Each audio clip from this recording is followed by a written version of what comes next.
Il y a eu des conversations avec Tom Cruise, des conversations avec Agnès Jaoui. Il y aura tout à l'heure une conversation avec Javier Bardem ou Mads Mikkelsen.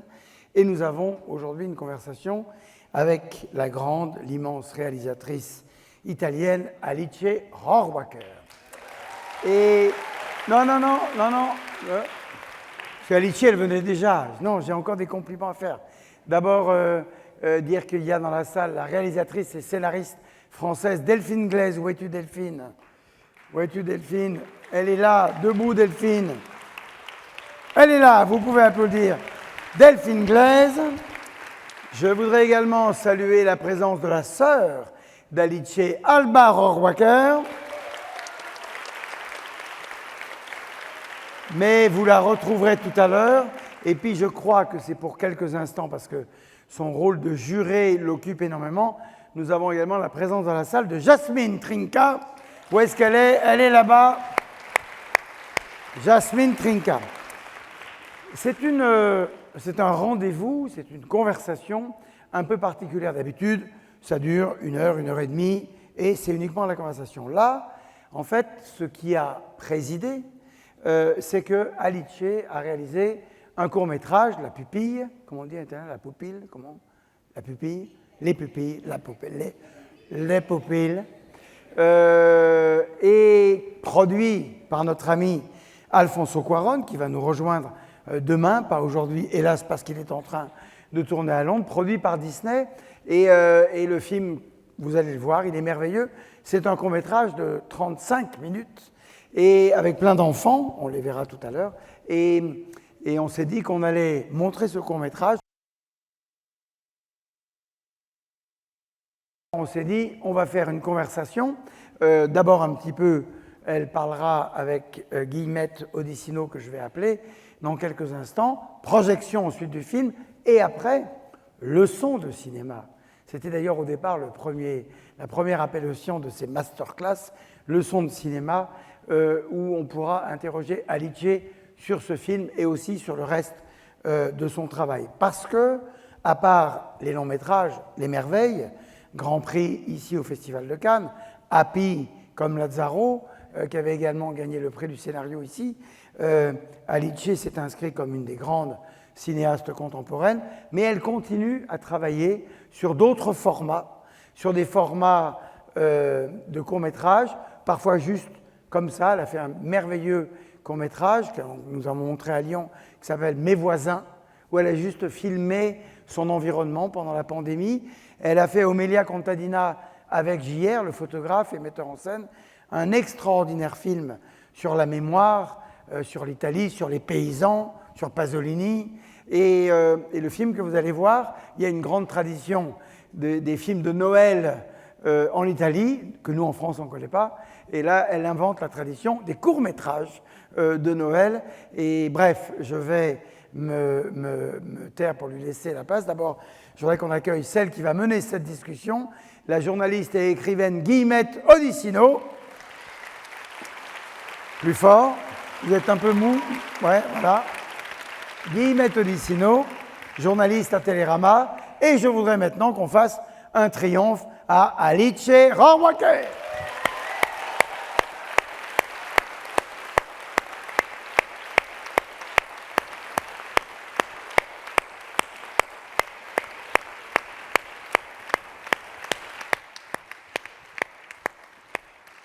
Merci. Je crois qu'il y aura une Merci. traductrice. Ah voilà, madame. Comment c'est votre...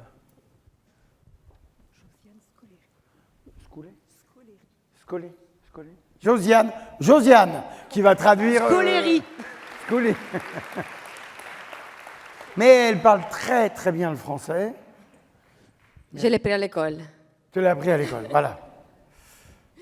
Merci beaucoup et merci Thierry. Je suis très touchée de cette présentation et je dis bonjour à tous les enfants aussi qui sont ici, qui vous allez voir après dans le film.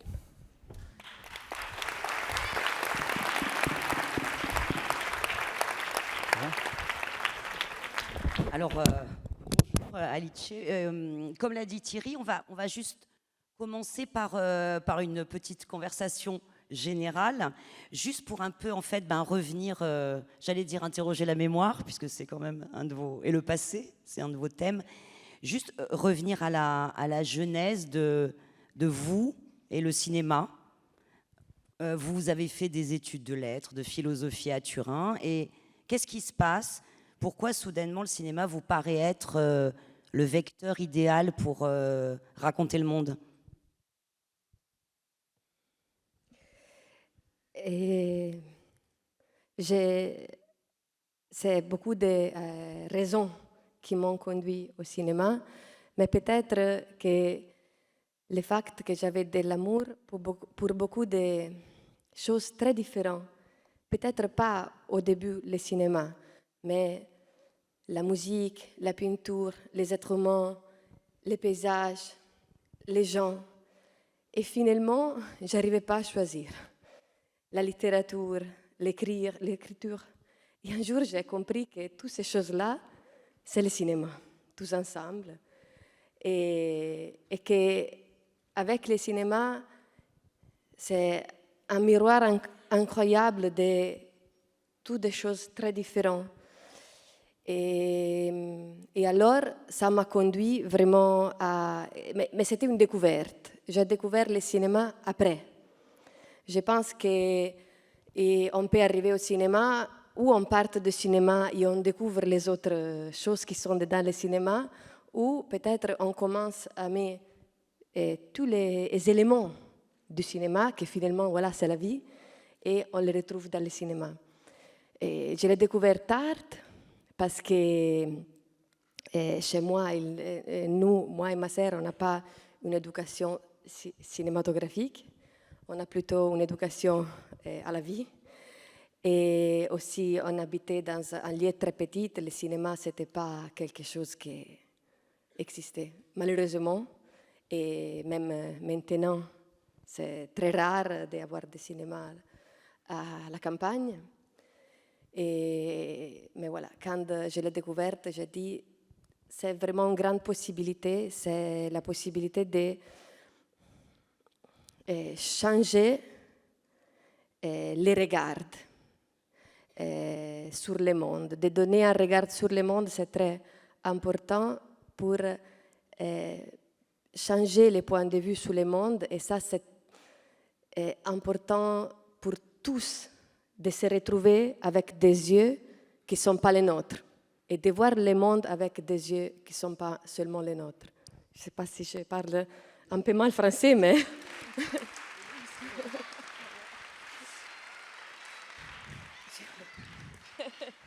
J'ai porté la claque. Alice, vous pourrez parler italien pour la prochaine réponse et comme ça, vous serez plus... Mais alors justement, vous dites que vous découvrez le cinéma tard, donc vous développez votre cinéphilie tard. À Paris, j'ai cru comprendre, enfin en venant en France ou... Non, c'était avec ma sœur. Oui. Et on est allé étudier dans des villes différentes. Ah, mais les deux, Alba et là, on a découvert le cinéma quand on est allé dans la ville et la Florence, moi à Turin. D'accord. Et voilà, on a découvert qu'il avait cette chose incroyable, que ce n'était pas seulement pour raconter des histoires, mais c'était aussi pour regarder le monde. Alors justement, je ne sais pas si vous avez eu les mêmes coups de cœur à distance pour les mêmes cinéastes, mais je crois qu'il y a des cinéastes très différents dans votre panthéon. Ça peut aller de Chaplin à Fassbinder, à De Sica, mais aussi à Kaurismäki. Vous aimez beaucoup L'homme sans passé, je crois. Enfin, c'est quoi le premier choc ou les premiers chocs, le premier cinéaste où vous vous dites que justement c'est un regard sur le monde?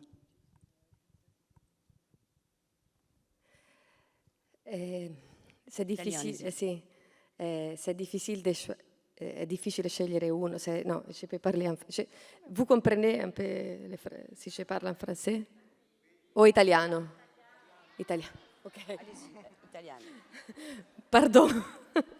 Allora, è difficile dire un regista, forse non posso dire un regista, ma un film, nel senso un film che mi aveva stordito completamente, che era un film di Godard, A Bout de Souffle, ma perché l'ho visto in un momento in cui io non avevo ancora capito che il cinema, diciamo, poteva, come dire, si estendeva al di là del racconto, perché avevo visto solo cose forse legate al racconto, e quindi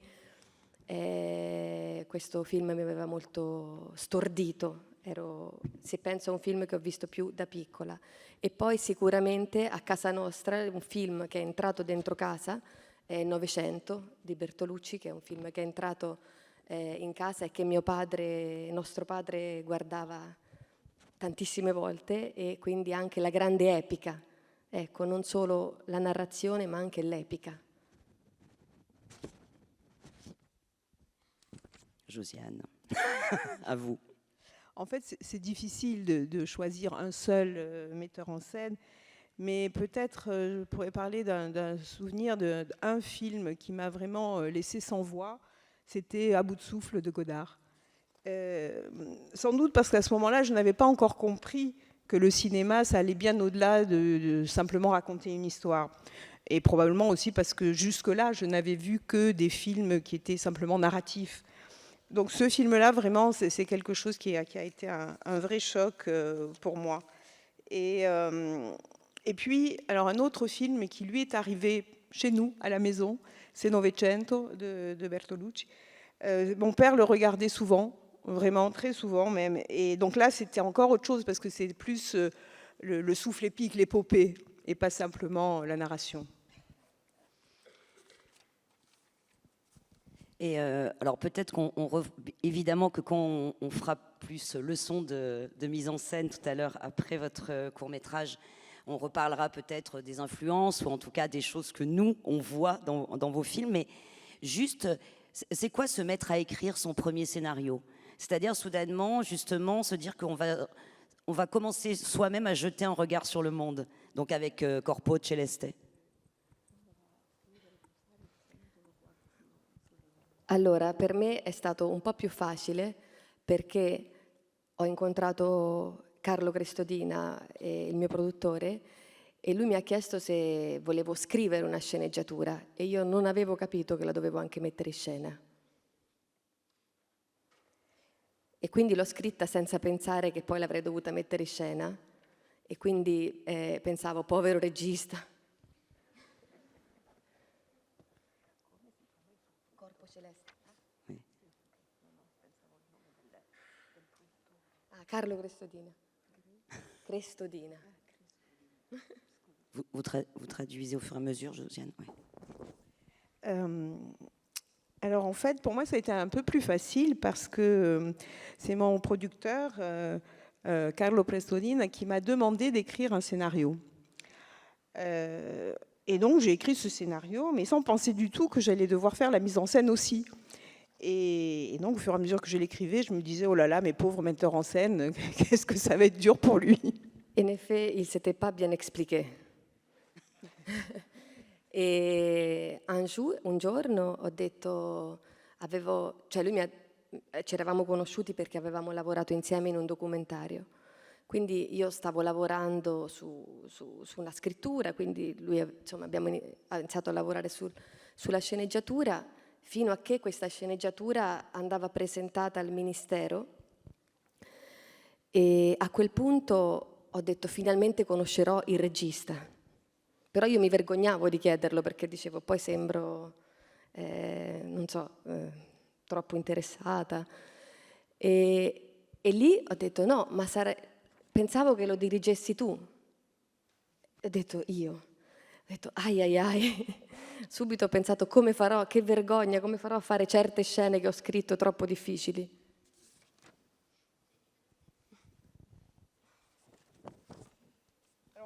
En fait, je l'avais rencontré parce qu'on avait travaillé ensemble sur un documentaire, et donc j'étais là occupée à l'écriture de ce scénario jusqu'au moment où il a fallu aller le présenter au ministère, et je me suis dit, ah mais finalement je vais savoir qui est le metteur en scène. Mais je n'osais pas trop demander parce que j'avais peur de paraître un peu trop insistante, quoi.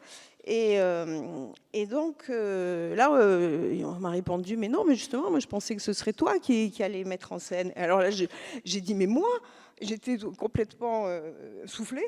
Et là, je me suis dit, mais comment je vais faire? Comment je vais faire? J'ai écrit des scènes tellement difficiles, ça va être impossible. Però forse, ecco, una cosa che posso dire che quando scrivo un film, in realtà non penso alla messa in scena, anzi, quando poi mi trovo a mettere in scena ho quasi una lotta con me stessa e mi dico perché hai scritto questa cosa? È troppo difficile, chi te l'ha fatto fare? E però è proprio laddove io sento questa paura, questo anche imbarazzo, poi si scoprono le cose più belle. Penso a una scena, per esempio, in particolare, in Lazzaro Felice. È una scena in cui Lazzaro, dopo tantissimi anni, resuscita. E Alba, Antonia, il personaggio di Antonia, lo incontra dopo tantissimo tempo e si mette a pregare. E quando ho letto questa scena che io avevo scritto, ho detto, ma come faccio? È impossibile. E solo grazie diciamo, agli attori, in particolare ad Alba in quel caso, che è riuscita a rendere vera una cosa così improbabile. E questo è, credo, una delle cose più belle di fare questo lavoro. Lavorare con diciamo, sporgersi dalla propria immaginazione e incontrare l'immaginazione di un altro, che sono gli attori e tutte le persone che partecipano al cast.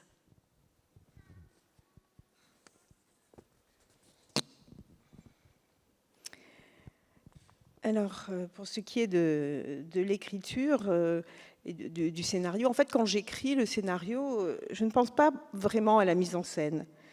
Et même, je dirais que ça devient une sorte de lutte à l'intérieur de moi-même, parce que je me dis, mais pourquoi j'ai écrit ça? Mais c'est pas possible, c'est pas possible à mettre en scène. Et je suis prise d'une certaine peur où je me sens un peu gênée, je sens une hésitation. Et en fait, c'est là que les choses les plus belles, en fait, se découvrent. Et je pense notamment à une scène dans Lazzaro Felice, où donc c'est le moment où, après de nombreuses années, Lazzaro ressuscite. Et là, il rencontre le personnage d'Antonia, qui le retrouve donc après tout ce temps, et elle se met à prier. Et moi, je me disais, mais comment je vais faire cette scène? C'est pas possible de rendre ça. Et là, ça a été grâce aux acteurs, à Alba, ma sœur, donc, qui jouait le rôle d'Antonio, parce que c'est grâce à elle que cette scène est devenue vraie, alors qu'elle semblait totalement improbable. Et pour moi, dans ce métier, c'est ça qu'il y a de plus beau, c'est qu'on travaille avec les autres, mais surtout qu'on sort de son propre imaginaire pour aller à la rencontre de l'imaginaire de l'autre et de tous les autres qui font partie de la distribution, tous les acteurs. On va peut-être lancer le court-métrage, mais une dernière question, parce que j'ai peur de l'oublier. Vous travaillez avec une équipe incroyablement féminine. C'est fou. Enfin, vous, à l'image, au montage, à la décoration, etc. Vous êtes entouré de collaboratrices. Ça s'est fait spontanément dès le début de votre carrière. Il y a une fidélité. C'est un groupe. Comment ça se passe? Posso dire che è una coincidenza che le persone più brave che ho incontrato sono donne.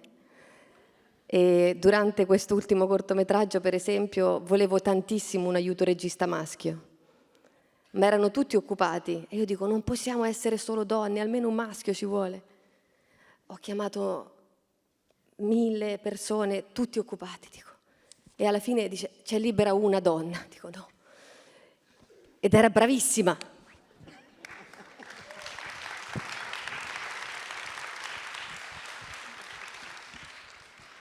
Alors, est-ce que je peux dire que c'est un hasard? En tout cas, les personnes les plus qualifiées, ce sont des femmes. Et encore, lors de mon dernier... Rencontré, Oui. C'est sûr qu'il y a aussi des hommes. En tout cas, dans mon travail, les personnes les plus qualifiées que j'ai rencontrées, ce sont des femmes.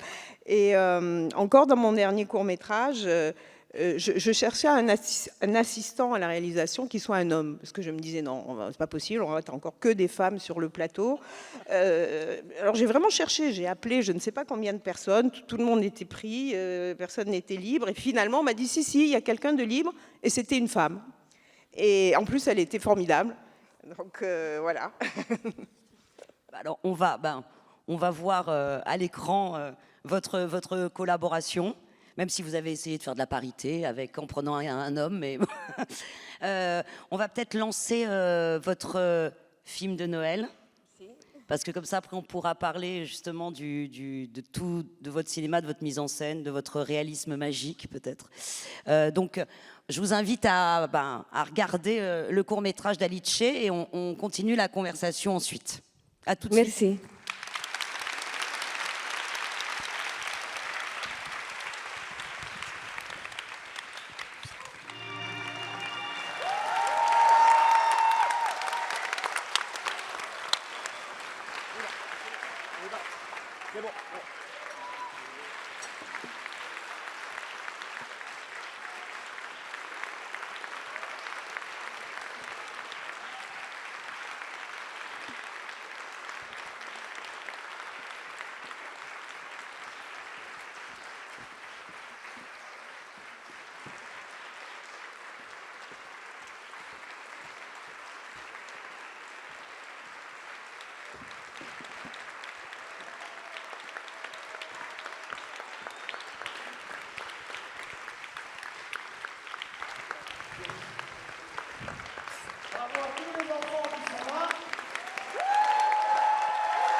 Et la réalisatrice Alice Rohrwacher, qui va revenir sur la scène avec Guillemette.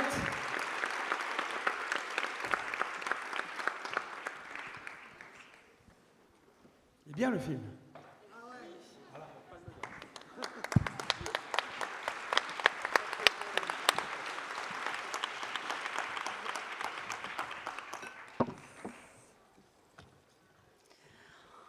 Quel joli cadeau de Noël.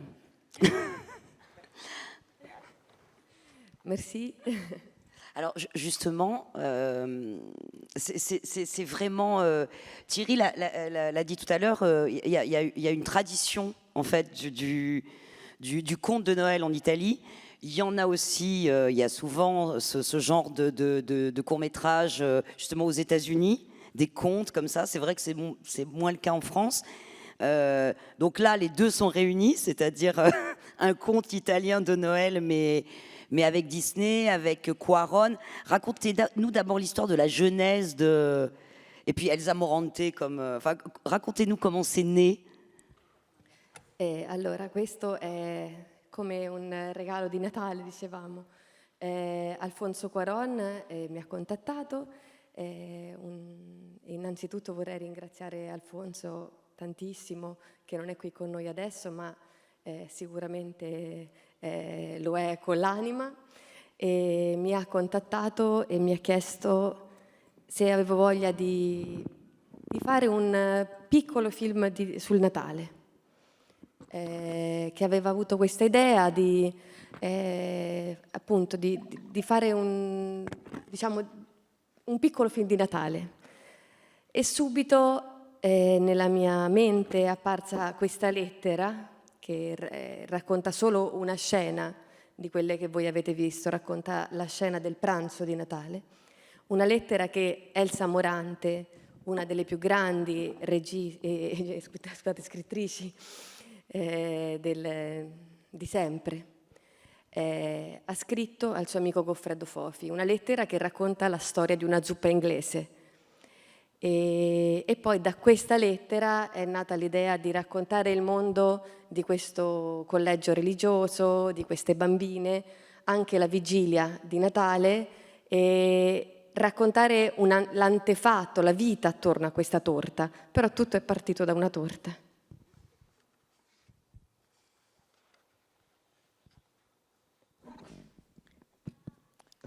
Alors effectivement, ce film c'est un cadeau de Noël et c'est parti d'un coup de fil d'Alfonso Cuarón qui m'a appelé et je tiens à le remercier vraiment infiniment. Et je sais que même s'il n'est pas présent physiquement aujourd'hui avec nous, il est là par l'esprit. Et donc il m'a appelé pour me demander si je voulais faire un petit film de Noël. Et voilà, c'est vraiment ça, un petit film de Noël. Et l'idée est partie de cette lettre de Elsa Morante. Elsa Morante, c'est l'un des plus grands écrivains depuis toujours, j'ai envie de dire. Cette lettre raconte en fait un repas de Noël. Elle l'a écrite à son ami Goffredo. Et ça tourne autour de ce gâteau, donc la zuppa inglese, cette espèce de grosse génoise de Noël. Et à partir de là, j'ai eu l'idée de raconter toute la vie autour de ce gâteau, de ce collège de religieuses, de ces enfants. Mais en fait, le point de départ, c'était le gâteau. Et alors, on pourrait vraiment rester très longtemps à parler de ce court-métrage parce que il y a plein de choses de votre cinéma et de votre regard sur le monde dans ce cadeau de Noël. Mais d'abord, première chose, ça commence un peu comme tous vos autres films, c'est-à-dire ça commence dans le noir. Vos films sont toujours un peu, enfin pas vraiment un combat, mais un dialogue entre le noir et la lumière, et ça commence dans le noir avec toutes ces pupilles, au double sens du terme, qui regardent le monde.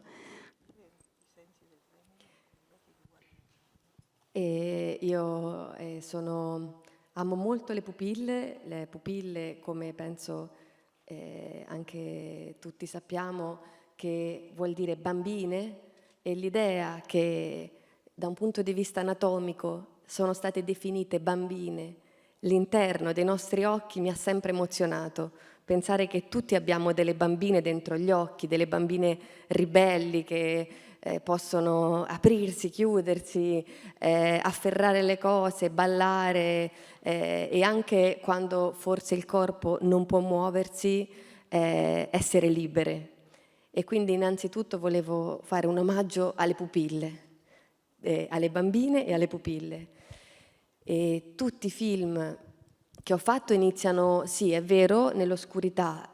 All'inizio è stato forse è anche un gioco, diciamo, potrò fare anche film che iniziano alla luce, però l'idea di entrare in un luogo che ancora non conosco, siamo qui tutti insieme in un luogo scuro, che è il cinema, e arriviamo in un posto in cui all'inizio dobbiamo amplificare i nostri sensi, perché non vedendo bene forse ascoltiamo meglio e iniziamo subito a utilizzare la nostra immaginazione. E questo per me è molto importante in quello che faccio, cercare di creare dei film che non distruggano l'immaginazione dello spettatore, ma anzi la evochino, la facciano crescere e quindi lavorare insieme all'immaginazione di chi guarda. Ho parlato troppo.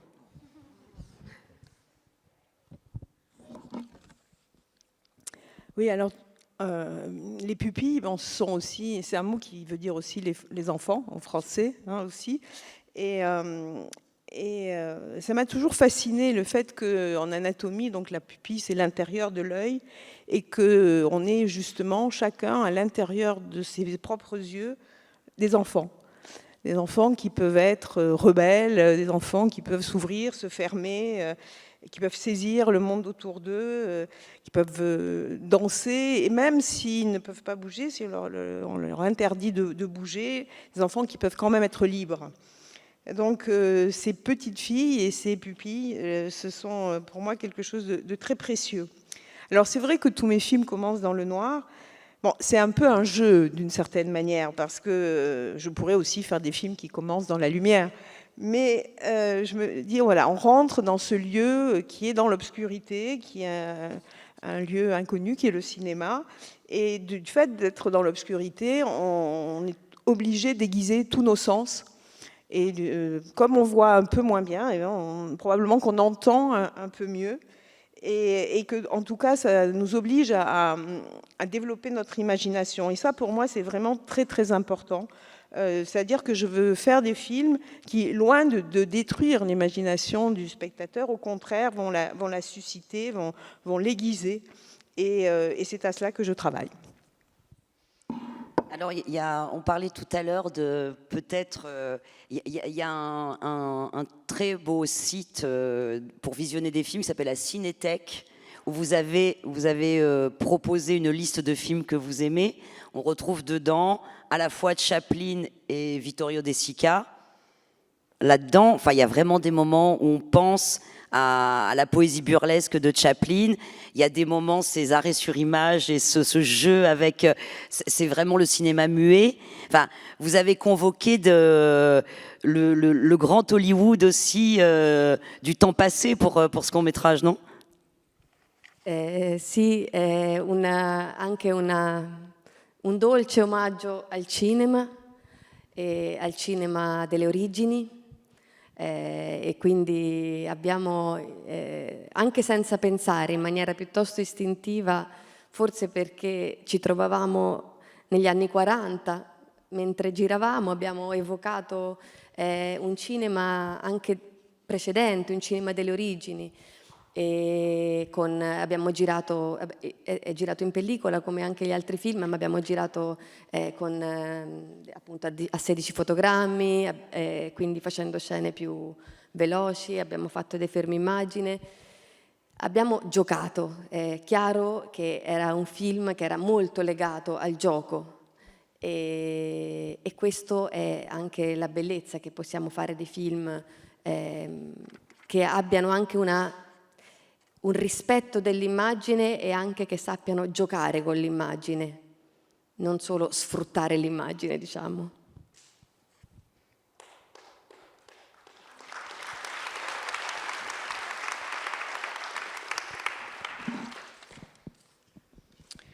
Oui, je dirais que ce film, c'est un peu un doux hommage au cinéma et au cinéma des origines. Enfin, ça s'est fait, j'ai envie de dire, presque un peu sans y penser, instinctivement, puisque avec ce film, on était plongé dans les années 40, et que donc on s'est aussi tourné vers le cinéma qui était encore antérieur à ces années-là, le cinéma vraiment des origines. Alors on a tourné en pellicule, mais en plus on a vraiment utilisé l'arrêt sur image, les scènes accélérées, les photogrammes. Et enfin bon, on s'est amusé en fait. C'était un jeu et ça c'est très important pour ce film. Et même pour le cinéma, j'ai envie de dire, c'est toute la beauté aussi du cinéma, c'est de pouvoir faire des films qui respectent l'image, qui peuvent jouer avec elle et qui ne sont pas là uniquement pour exploiter l'image. Oui, vous avez eu raison d'applaudir avant. Alors, il y a évidemment des thématiques, c'est pas un hasard si c'est un petit collège d'orphelines, s'il y a ces regards d'enfants portés sur le monde, et la religion, toujours. Il y a toujours dans vos films une manière de traiter la religion à la fois avec respect et insolence. Quelque chose sur l'humain et le divin, comme ça, une conversation entre les deux, qui est quasiment évidemment dans Heureux comme Lazaro, mais là aussi, il y a quelque chose autour de ça. Qu'est-ce qui vous fascine là-dedans? Penso che l'uomo senza spiritualità non sarebbe niente. E quindi tutto ciò che comunque ci può suscitare e avvicinare ad altri livelli dell'esperienza, e quindi anche il cinema, debba tener conto anche dello spirito dell'uomo, lo spirito che usa il corpo, ha bisogno del corpo. Poi, venendo da un paese cattolico, invece c'è anche un'altra componente storica della religione che mi interessa in quanto storia, in quanto anche storia legata al potere, legata diciamo, allo sviluppo di una cultura e di una controcultura. E quindi è chiaro che da italiana mi sono confrontata da una parte attraverso quella che è l'influenza del cattolicesimo nella nostra cultura, ma dall'altra c'è una ricerca diversa che è quella comunque di testimoniare, siamo qui davanti a un'immagine, tutte queste persone che guardano un'immagine hanno anche un legame spirituale con quell'immagine e quindi comunque di evocare anche la dolcezza dello spirito nelle immagini. Forse un discorso un po' troppo... non vorrei che sembrasse troppo stereotipato, però credo nella forza dell'immagine. Forse per questo la grande quantità di immagini che ci travolge in questo momento la temo, perché credo nello sguardo e abbiamo bisogno di uno sguardo che ci guida nell'immagine, non solo di immagini a profusione.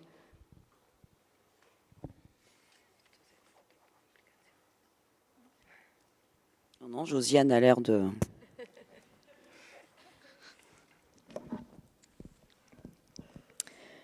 Je pense qu'en fait, l'homme, l'être humain, sans spiritualité ne serait rien. Et qu'on a tous besoin d'autres niveaux d'expérience et que le cinéma en fait partie, justement. Parce que c'est ça aussi notre esprit, notre dimension spirituelle, et cette dimension, elle passe aussi par le corps. Ensuite, évidemment, venant d'un pays catholique, il y a cette grande composante historique, et je me suis justement confrontée à ça, à cette histoire avec un grand H liée au pouvoir également, et qui a donné lieu au développement à la fois d'une culture, mais aussi d'une contre-culture. Voilà, donc en tant qu'italienne, je suis là aussi pour rendre compte de ça, de cette influence d'une part du catholicisme en tant qu'institution, mais aussi, deuxièmement, il y a une recherche de ma part pour témoigner de ce qu'est l'image, parce que dans le film, on voit bien toutes ces personnes qui regardent une image, et il y a là un lien spirituel qui passe par l'image. Et donc j'ai voulu aussi, en quelque sorte, témoigner de la douceur de ce que peut être cette image. Alors je ne veux pas tomber dans le stéréotype, mais je crois vraiment à la force de l'image. Et aujourd'hui, nous sommes submergés d'une grande quantité d'images. C'est quelque chose qu'en fait je crains, parce que personnellement, je crois plutôt au regard. Et donc, on a besoin d'un regard qui nous guide dans cette espèce d'avalanche d'images. On n'a pas besoin uniquement de profusion d'images, on a besoin de regard pour voir. Oui, il y a ce plan absolument magnifique qui est cette image vivante, enfin cette crèche vivante, avec ces petites filles suspendues. Enfin, ça, c'est absolument fou. C'est-à-dire, c'est à la fois vraiment la création d'une image qui pourrait après être vendue en carte postale dans une église, et ces petites filles, puis qu'en plus, on voit c'est quand même dur de rester statique, accroché avec des... Donc ça, c'est vraiment un jeu autour de ça, en fait. C'est-à-dire de l'image qui reste, du regard, et de le côté vivant d'une image.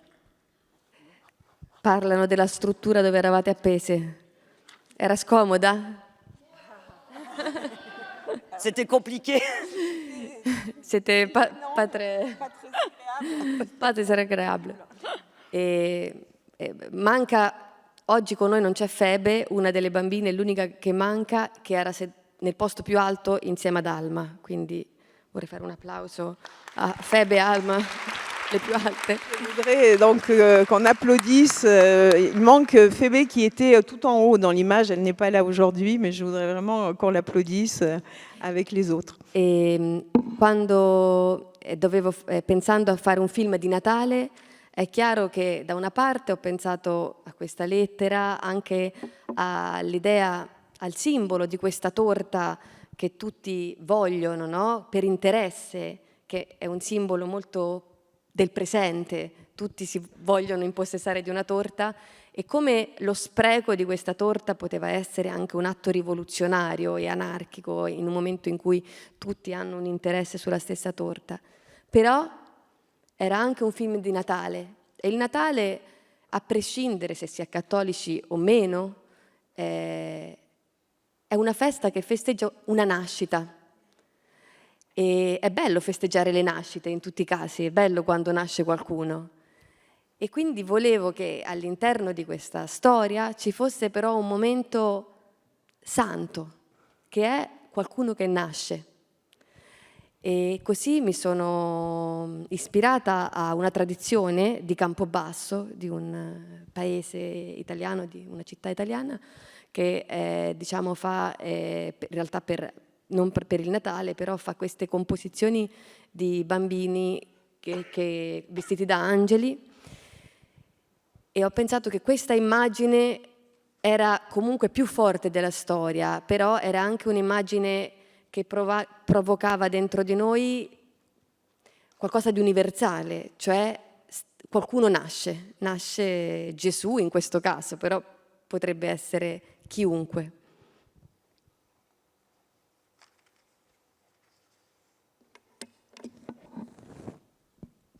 Alors, avec tout ça, il ne faut pas oublier qu'il s'agit d'un film de Noël, et qui est parti donc de cette lettre. Mais il y a le symbole du gâteau. Ce gâteau que tout le monde désire. Tous ceux qui sont présents le veulent pour eux. Et donc, je me suis dit que le gaspillage d'un tel gâteau, ça pouvait être aussi un acte révolutionnaire et anarchiste. Mais en même temps, c'est Noël. Et Noël, c'est quelque chose, qu'on l'on soit catholique ou pas, c'est quelque chose qui est une fête autour de la naissance. Et ça, c'est une très belle chose que de fêter une naissance. Et je me suis dit qu'à l'intérieur de ce film, à l'intérieur de cette histoire, il devait y avoir un moment comme ça qui soit un moment de sainteté, justement parce que c'est une naissance. Et là, je me suis inspirée d'une tradition d'un village chez nous qui s'appelle Campobasso, en Italie, où ils font comme ça des compositions vivantes, des tableaux vivants avec des enfants déguisés en anges. Et là, je me suis dit qu'on avait une image qui, en soi, était plus forte que l'histoire elle-même, parce qu'elle touchait à quelque chose d'universel.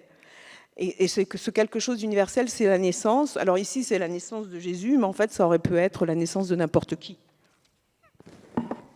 Alors justement, enfin, il y a toujours dans vos films, il y a des mises en scène très libres et qui constamment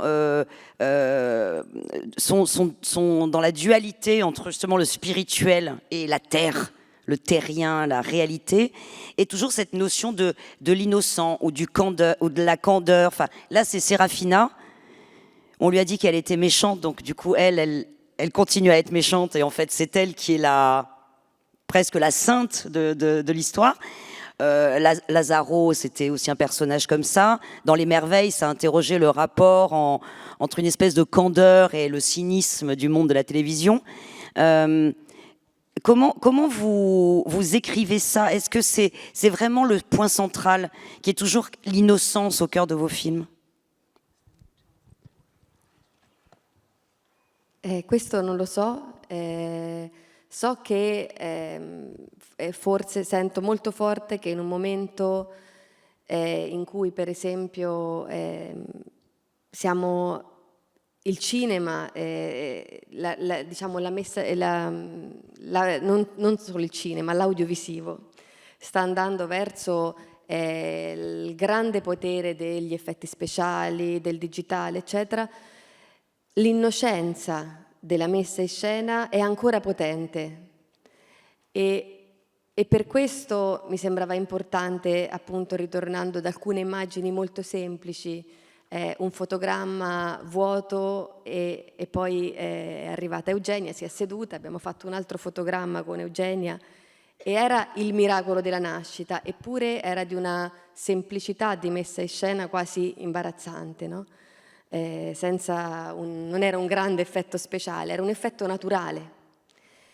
E quindi quando mi chiedi dell'innocenza, non so se sono legata solo a personaggi innocenti, no, è un tema che mi piace molto, questo dell'innocenza, ma soprattutto cercare anche all'interno di una situazione molto elaborata e complicata una purezza della messa in scena, qualcosa di molto semplice che credo che sia ancora molto potente, molto forte.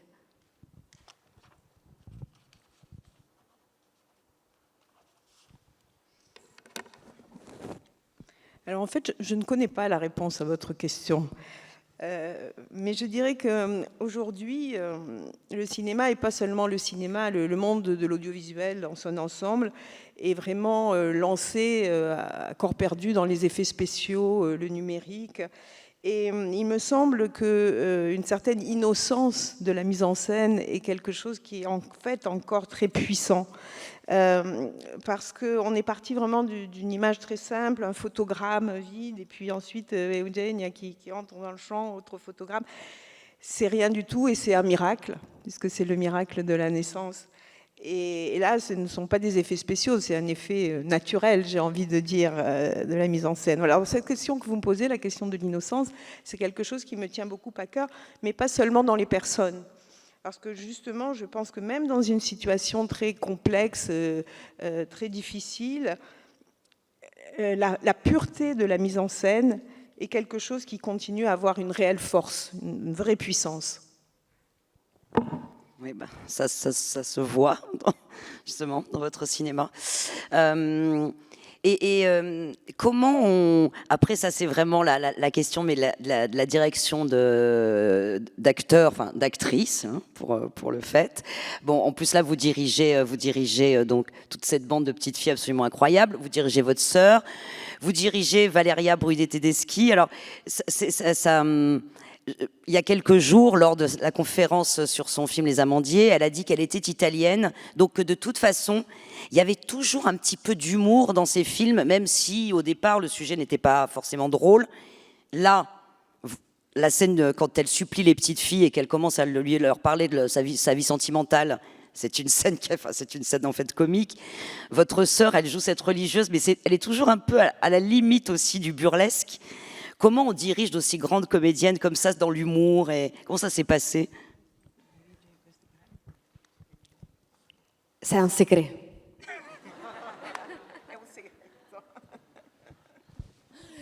Non si può dire tutto, se no poi... On ne peut pas tout dire, sinon pas possible. Sicuramente con una cosa che è molto importante, che facciamo tante prove. E a volte no, ci sono varie scuole di pensiero, ci sono quelli che dicono no, bisogna cogliere l'attimo, invece noi siamo ancora della scuola di pensiero che si fanno tantissime prove, soprattutto per esempio con le bambine abbiamo provato tanto, vero? Abbiamo provato tutte le scene, siamo anche state tanto insieme e anche con gli attori, con tutti gli attori professionisti, cioè creare delle relazioni vere mi sembra sempre molto importante perché comunque la storia è falsa e allora se le relazioni sono vere ha una chance di diventare vera anche la storia per me e quindi credo che una cosa molto importante nel modo che abbiamo di lavorare, poi naturalmente ci sono degli attori bravissimi come Valeria, come Greta, che è qui presente anche, Suor Paoletta, come Alba, come Luciano Vergaro, lo spazzacamino. E quindi loro poi, diciamo, ognuno porta il suo mondo, però credo, e questo lo possono testimoniare le persone che sono qui presenti, che quando lavoriamo su un film c'è una grande attenzione allo sciame di relazione che si crea tra tutti noi e che sia una buona relazione.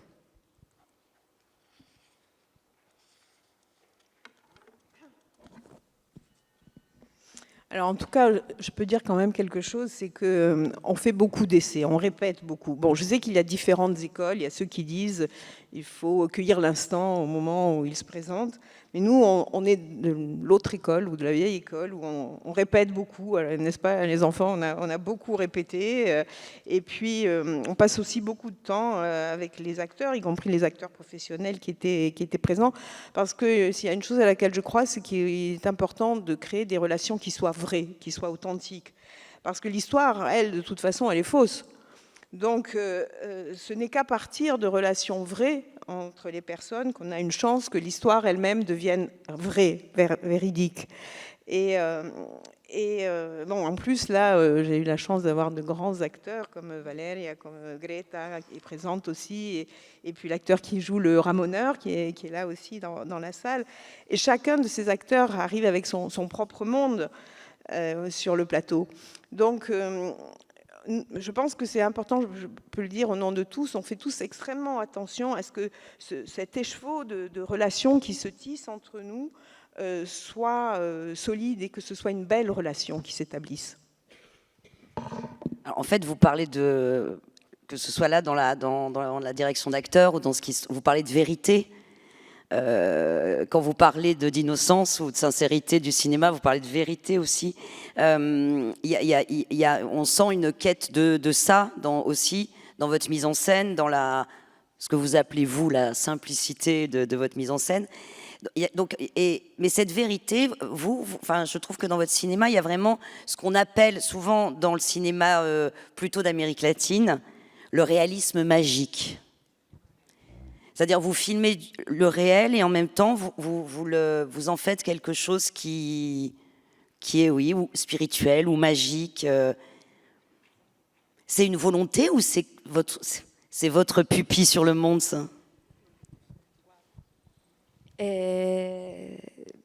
Sono forse la prima spettatrice di un film, ancora prima di essere la regista sono la prima spettatrice, e penso che io per prima subisco il fascino del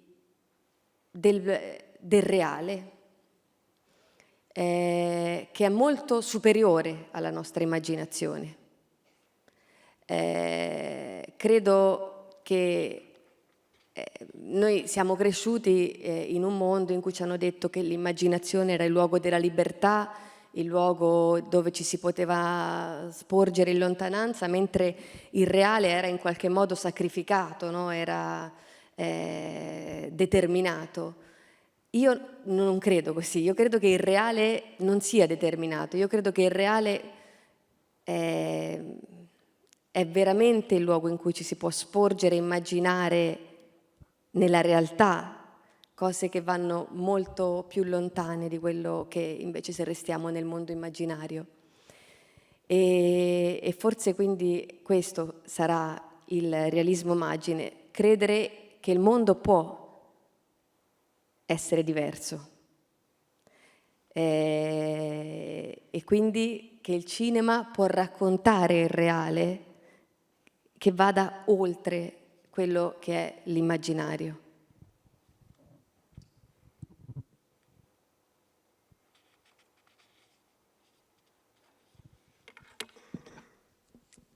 En fait, je dirais que je suis moi-même la première spectatrice d'un film avant d'être sa réalisatrice.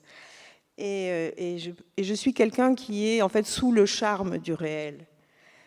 Parce que je pense que le réel va beaucoup plus loin que l'imagination, en fait.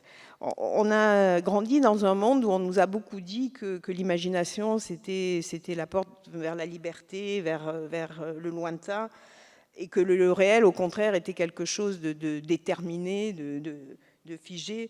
Mais personnellement, je ne crois pas que le réel soit déterminé. Au contraire, moi, je pense que le réel, c'est ce à partir de quoi on peut justement aller plus loin et atteindre une vérité beaucoup plus loin que l'imaginaire, en fait. Et le cinéma, je pense, à ce moment-là, c'est peut-être le moyen qui a le pouvoir de nous faire comprendre que le réel peut être différent. Lorsqu'on parle de réalisme magique, en fait, c'est ça. Le cinéma est capable de raconter le réel qui va plus loin que l'imagination. Quand vous répondez ça, et qu'on a vu Les Merveilles, qu'on a vu Heureux comme Lazaro et tout ça, en fait, vous êtes une cinéaste politique. Alors, je ne sais pas si vous acceptez vraiment le terme dans l'absolu, mais ou en tout cas poétique et politique. Mais vous avez vraiment, enfin, il y a quelque chose de très social aussi, toujours dans vos films. Ce sont toujours des gens, disons, pour aller très vite, mais de couches sociales pauvres ou démunies ou qui sont en lutte, qui sont écrasés. Tous vos personnages sont comme ça. Grazie, credo che la poesia sia politica e che cioè, sia parte, diciamo, dell'agire politico, e che il cinema lo possa essere. Anche ritorno soprattutto nella messa in scena, laddove il cinema rispetta l'immaginazione dello spettatore, nel senso non vuole schiacciarla, ma vuole stimolare il pensiero, laddove può, diciamo, far, come dire, evocare, ecco, forse è proprio una cosa di evocazione del pensiero autonomo. E credo che se laddove il cinema aiuta anche a pensare ognuno con la propria testa, laddove il cinema fa anche litigare, laddove il cinema è un luogo di risveglio di una coscienza, è anche politico, e è il cinema che io amo sicuramente anche come spettatrice. Naturalmente poi è anche bello ogni tanto vedere dei film invece che spengono il cervello, non dico che bisogna solo accenderlo, ogni tanto bisogna anche, come dire, riposare, c'è un tempo per ogni cosa. Però il cinema ha un potere politico importantissimo e credo che non è solo nel soggetto che si sceglie di raccontare, ma anche nel modo, nella messa in scena, soprattutto in questa epoca in cui appunto si approfitta, come abbiamo detto prima, così tanto delle immagini per vendere qualsiasi cosa.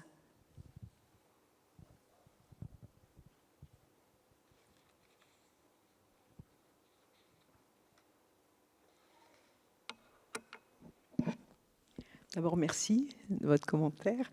Et puis, j'ai envie de dire que la poésie, en fait, est quelque chose de politique. Parce que la poésie, ça fait partie de l'action, de l'agir politique. Et le cinéma, lui aussi, de par la mise en scène, c'est-à-dire le cinéma qui respecte le spectateur, qui respecte son imagination, qui va stimuler la pensée, qui va lui permettre de faire naître, d'évoquer un mode de pensée autonome chez le spectateur, ça, c'est aussi profondément politique. Et le cinéma peut contribuer, peut aider à penser justement par soi-même. Mais il peut aussi nous amener à nous disputer, il peut aussi être un moment de réveil de la conscience. Voilà, ça, c'est du cinéma politique et c'est le cinéma que j'aime. Après, bon, il y a aussi des moments où on a besoin d'un peu de repos et où on peut voir aussi des films qui nous endorment, entre guillemets, un petit peu. Mais fondamentalement, le cinéma en tant que tel a pour moi un très grand pouvoir politique. Et non pas tant par le sujet d'ailleurs, mais par la mise en scène, par ce qui fait le propre du cinéma. Et surtout aujourd'hui, on se sert et on abuse des images pour vendre à peu près n'importe quoi, c'est encore plus important. C'est vraiment intéressant parce qu'à chaque fois, vous parlez de narration et puis vous dites, mais ce qui compte, c'est la mise en scène. Donc, en fait, c'est la mise en scène qui est politique. C'est-à-dire, c'est comme si certains sujets, même forts politiquement, s'ils sont mal mis en scène, ça ne sert à rien. Ce qui compte, c'est la mise en scène. Donc. Mais alors, justement, est-ce qu'on se sent, quand on est cinéaste, et qu'on a été, en fait, dès le début de sa carrière, primé 2 fois à Cannes, enfin, vous êtes devenu la relève du cinéma transalpin. On se sent une responsabilité de metteuse en scène, justement, pour raconter le monde. Ouais. Mi sento una grande responsabilità come essere umano sempre, e credo che forse se la sentono un po' tutti, e anche una grande paura, naturalmente, di appunto sprecare le torte, come di far cadere per terra tutte le torte che cerco di cucinare. Però sì, c'è sicuramente una grande responsabilità nel cinema, perché è una delle poche occasioni che ci resta in cui noi non abbiamo il controllo. E ora sempre di più tutta la nostra vita tende, no, ad avere il controllo su tutto, anche nel modo in cui guardiamo i film. Quindi quando parlo di cinema parlo proprio di questo luogo, del cinema.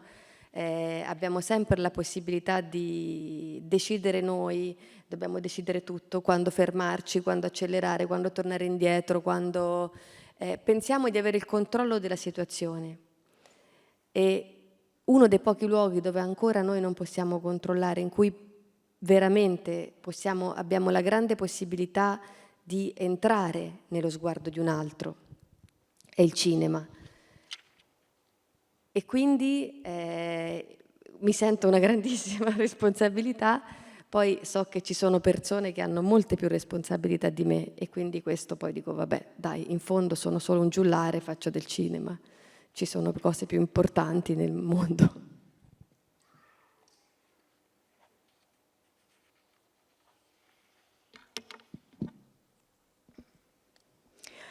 Disons que je me sens une très grande responsabilité déjà en tant qu'être humain, pour commencer, et je pense que c'est un peu tout le monde qui ressent cette responsabilité.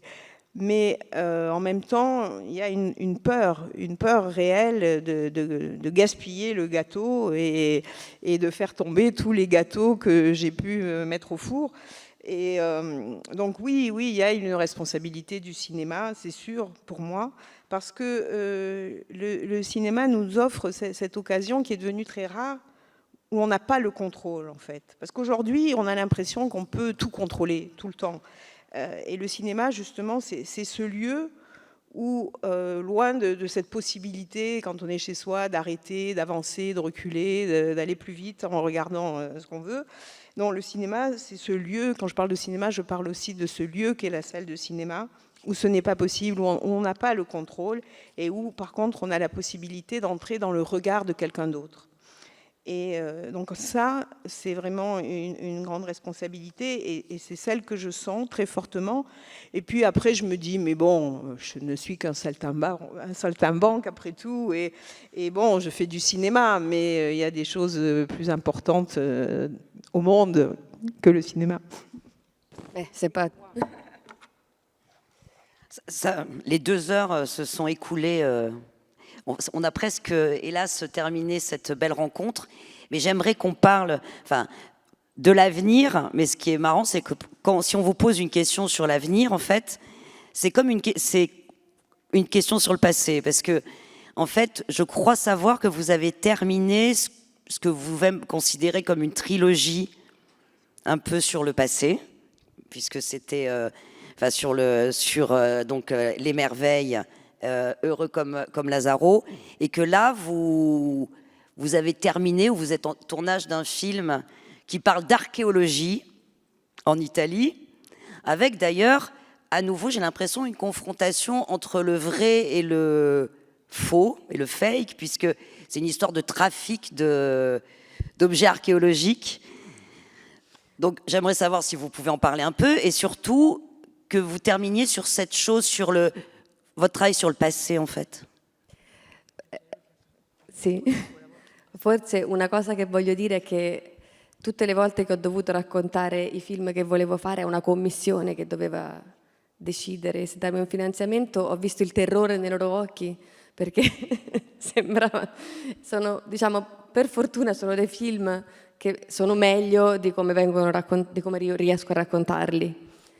E forse proprio perché come dire, più che il soggetto, sì, che il soggetto è importantissimo perché è la fascinazione per un contesto, ma poi come emerge la storia è qualcosa di molto speciale, quindi per me è difficile raccontare un film. Ricordo quando sono andata alla commissione a dire che volevo fare un film sulla fine della mezzadria in Italia, e erano disperati. erano disperati, diciamo. Ma dice, sei sicura di volerlo fare? Dicevo sì, anche adesso che vado a dire vorrei fare un film sull'archeologia, mi guardano sempre molto preoccupati. Ma sono convinta che quello è un po' come dicono i greci, no? L'uomo cammina all'indietro e davanti a sé ha il suo passato e alle spalle ha il suo futuro. Il futuro non è davanti a noi, ma è dietro di noi. E quindi il modo in cui guardiamo al passato, che non esiste, che è solamente memoria, e quindi è qualcosa di molto umano che ci riguarda, perché la memoria ci riguarda come esseri umani, è anche un modo per riuscire ad avanzare verso ciò che abbiamo alle nostre spalle, verso il futuro. E quindi sì, anche questo film a cui sto lavorando fa parte di questo sguardo. Credo che sia un passo oltre, un passo indietro, un altro passo indietro, diciamo, più che un altro passo in avanti, però che in qualche modo fa parte forse più che di una trilogia, di un trittico, possiamo dire. 3 immagini su come ci relazioniamo con il nostro passato.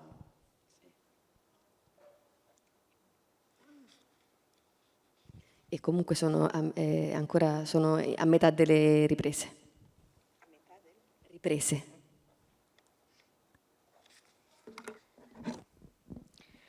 En fait, chaque fois que je dois raconter un de mes films, c'est un peu un désastre, quoi. C'est-à-dire que chaque fois que j'ai dû le faire face à une commission du film pour obtenir des financements, je voyais dans leurs yeux une espèce de terreur face à moi. Et bon, fort heureusement, je pense que les films sont meilleurs que ce que j'arrive à en dire.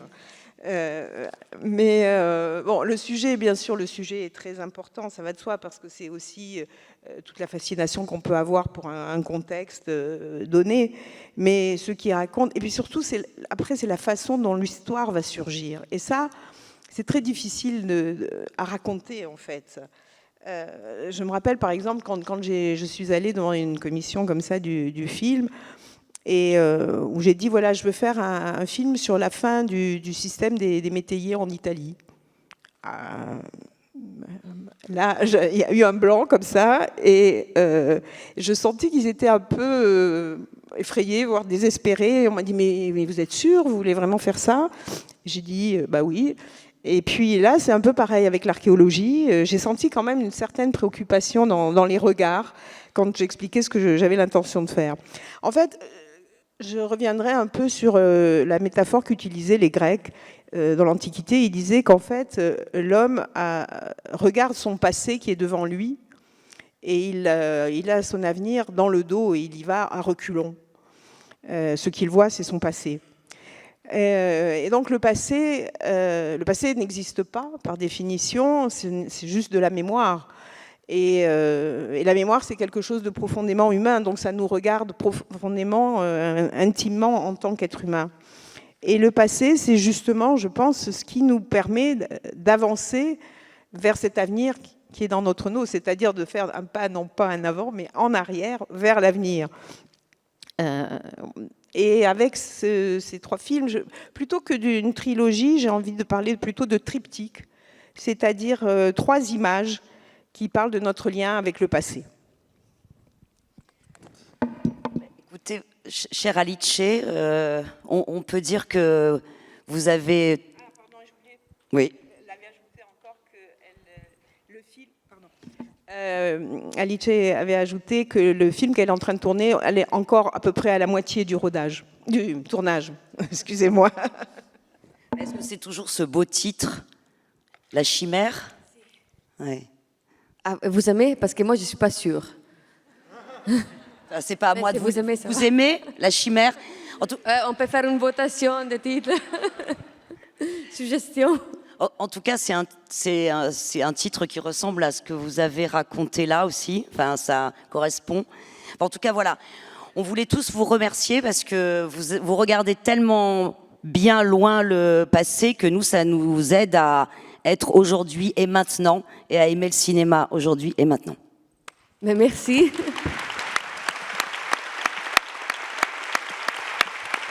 Grazie. Je voudrais vraiment vous remercier.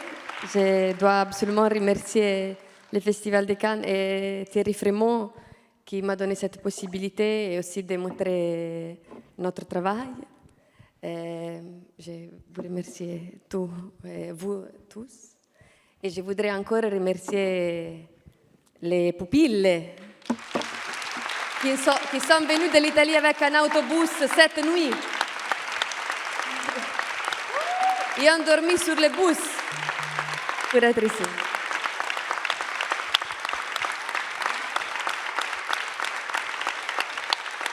Brave.